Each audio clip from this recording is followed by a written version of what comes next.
ফিলিস্তিনের গাজা উপত্যকা অভিমুখী ত্রাণবাহী জাহাজের বহর গ্লোবাল সুমুদ ফ্লোটিলা থেকে আটক করা বিভিন্ন দেশের প্রায় 450 জন অধিকার কর্মী ইসরায়েলের কারাগারে ছিলেন। তাদের মধ্যে ইতালির 4 জন অধিকার কর্মীকে গতকাল শুক্রবার নিজ দেশে ফেরত পাঠানো হয়েছে। আবার আজ শনিবার 137 জনকে তুরস্কে ফেরত করা হয়েছে। ইসরায়েলের পররাষ্ট্রমন্ত্রী বলেছেন, আটক অধিকার কর্মীদের ফেরত পাঠানোর প্রক্রিয়া চলমান। এসব অধিকার কর্মীর মধ্যে সুইডেনের জলবায়ু অধিকার কর্মী গ্রেট থুনবার্গও রয়েছেন।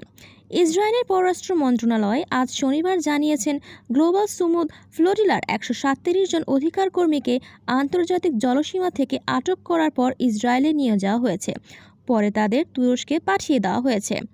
ইসরায়েলের সংবাদ মাধ্যম হারেজ পররাষ্ট্র মন্ত্রণালয়ের উদ্ধৃতি দিয়ে জানিয়েছেন, তুরস্কে পাঠানো অধিকার কর্মীরা যুক্তরাষ্ট্র, যুক্তরাজ্য, Italy, Jordan, Kuwait, Libya, Algeria, Mauritania, Malaysia, Bahrain, Morocco, Switzerland, Tunisia ও তুরস্কের নাগরিক।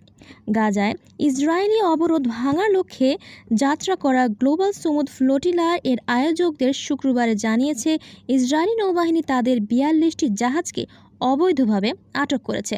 নৌযানগুলোতে মানবিক সহায়তা ও স্বেচ্ছাসেবকরা ছিলেন।